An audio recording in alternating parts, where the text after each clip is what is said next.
ng tanghali. Isang eksena ang aking ikinagugulat ng sakali. Dahil sa kanyang kaibigan, ako'y muntik magkamali. Dahil doon, ako'y hindi mapakali. Habang siya'y nasa tahanan na, iwinawas-iwas niya ang sinturon sa kanan at kaliwa. Ngunit nang ito'y nakita ko, nagdulot ito ng matinding kaba. Kahit na ako'y naguguluhan, nakakayanan ko pa tumawa.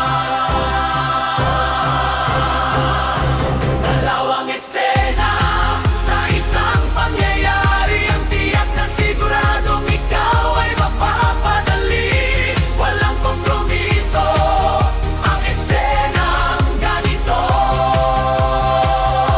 kaya pati ako agad-agad na nabibigla dito. Kahit na ganon ako'y gulong-gulong, matindi ang mga pangyayari at tiyak na nakakapanibago. Hindi ko alam kung ano ang aking gagawin, wala akong malalaman kung hindi ko sasabihin.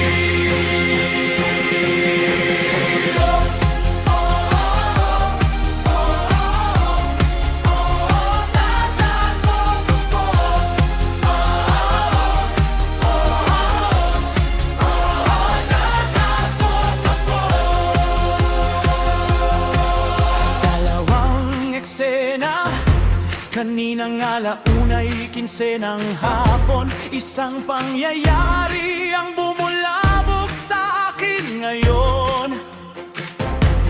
Habang siya'y kumakain ng tanghalian, bigla-biglang nanatot ng tuluyan.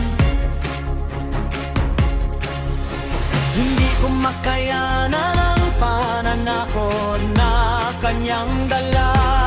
Dulot ay kaba at takot ang bawat pananakot niya. Nakakasindak, kayang tingnan kapag lumingon ka. Ang ginawa ko na lang, tumalikod ako, napunto ako lang.